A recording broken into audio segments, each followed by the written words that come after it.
Chapter 24.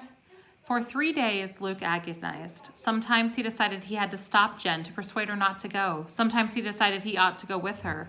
Sometimes he was mad again and thought he should just stalk over there and demand an apology. But anything he might do required seeing Jen, and that wasn't possible. It poured every day, the rain coming down in long, dreary sheets that made Luke feel worse as he watched from the attic vents. Downstairs, he could hear Dad stomping around, muttering every now and then about the time and topsoil being lost with every raindrop, and Luke felt like a prisoner.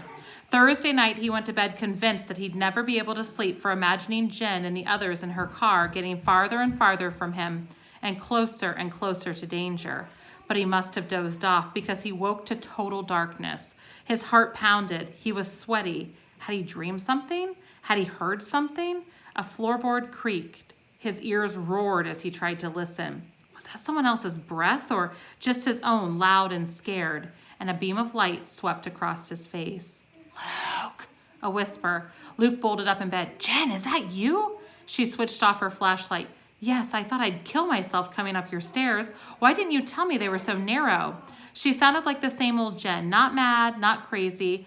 I didn't know you'd ever be climbing them, Luke said. It was insane to be talking about stairs now in the middle of the night in his room. Every word either of them spoke was dangerous. Mother was a light sleeper, but Luke was delighted not to be moving on, not to be talking about what Jen had really come to talk about.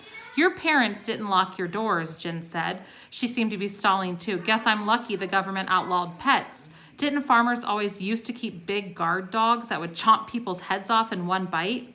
Luke shrugged, then remembered Jen couldn't see him in the dark.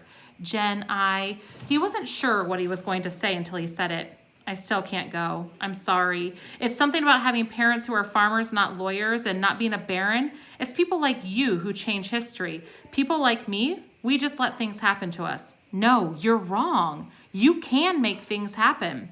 Luke sensed rather than saw Jen shaking her head.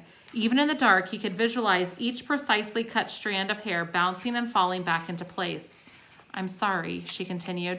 I didn't come here to harp at you. This is dangerous, and no one should go unwillingly.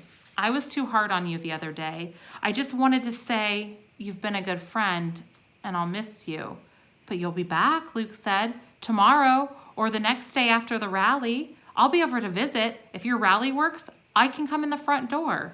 We can hope, Jen said softly. Her voice faded away. Goodbye, Luke.